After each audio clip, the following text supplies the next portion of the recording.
Assalamualaikum warahmatullahi wabarakatuh. Sebelumnya izin memperkenalkan diri, nama saya Rizpa Yusolia dari kelas 12 Mekatronika. Pengertian perlindungan hukum. Perlindungan hukum adalah segala upaya yang dilakukan penegak hukum untuk melindungi hak-hak dari subjek hukum agar hak-hak tersebut tidak dilanggar. Menurut Andi Hamzah, perlindungan hukum dimaknai sebagai daya upaya yang dilakukan secara sadar oleh setiap orang maupun lembaga pemerintah dan swasta yang bertujuan mengusahakan pengamanan, penguasaan, dan pemenuhan kesejahteraan hidup agar sesuai dengan hak-hak asasi yang ada. Pada hakikatnya, setiap orang berhak mendapatkan perlindungan dari hukum.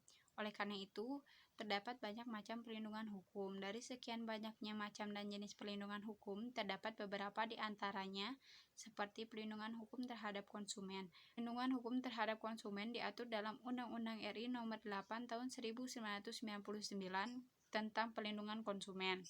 Undang-undang ini mengatur segala hal menjadi hak dan kewajiban antara produsen dan konsumen. Perlindungan hukum di Indonesia diberikan juga kepada hak atas kekayaan intelektual atau HAKI. Peraturan mengenai hak atas kekayaan intelektual meliputi hak cipta dan hak atas kekayaan industri. Peraturan mengenai hak atas kekayaan intelektual tersebut telah dituangkan sejumlah perundang-undangan seperti Undang-Undang Nomor 28 Tahun 2014 tentang hak cipta, Undang-Undang Nomor 15 Tahun 2001 tentang merek, Undang-Undang Nomor 13 Tahun 2016 tentang paten, Undang-Undang Nomor 29 Tahun 2000 tentang perlindungan varietas tanaman dan sebagainya.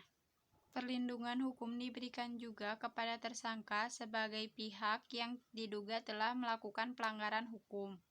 Perlindungan hukum terhadap tersangka diberikan berkaitan dengan hak-hak tersangka yang harus dipenuhi agar sesuai dengan prosedur pemeriksaan sebagaimana diatur dalam perundang-undangan. Hukum dapat secara efektif menjalankan fungsinya untuk melindungi kepentingan manusia apabila ditegakkan. Penegakan hukum merupakan syarat terwujudnya perlindungan hukum. Kepentingan setiap orang akan terlindungi apabila yang mengaturnya dilakukan baik oleh masyarakat ataupun aparat penegak hukum.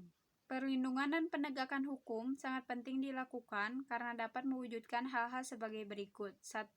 Tegaknya supremasi hukum.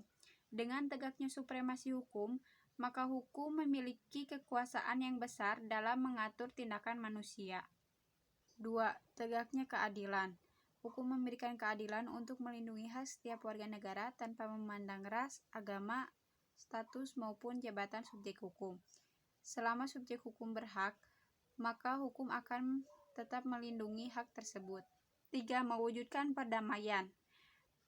Dengan tegaknya hukum, maka keadilan dalam memastikan hak-hak setiap subjek hukum akan terwujud. Dengan demikian, perdamaian terwujud. Menurut Surjono Sukanto, keberhasilan proses perlindungan dan penegakan hukum tidak semata-mata menyangkut ditegakkannya hukum yang berlaku, akan tetapi bergantung pada beberapa faktor antara lain sebagai berikut. 1. Hukumnya. Dalam hal ini yang dimaksud adalah undang-undang yang dibuat tidak boleh bertentangan dengan ideologi negara. 2. Penegak hukum, yakni pihak-pihak yang secara langsung terlibat dalam bidang penegakan hukum. Penegak hukum harus menjalankan tugasnya dengan baik sesuai dengan peranannya masing-masing yang telah diatur dalam peraturan perundang-undangan. 3. Masyarakat, yakni masyarakat lingkungan di mana hukum tersebut berlaku atau diterapkan. Maksudnya, warga masyarakat harus mengetahui dan memahami hukum yang berlaku. 4. Sarana atau fasilitas yang mendukung penegakan hukum. 5. Kebudayaan, yakni sebagai hasil karya, cipta, dan rasa yang didasarkan pada karsa manusia di dalam pergaulan hidup. Sekian dari saya. Mohon maaf bila ada salah kata atau pengucapan. Wassalamualaikum warahmatullahi wabarakatuh.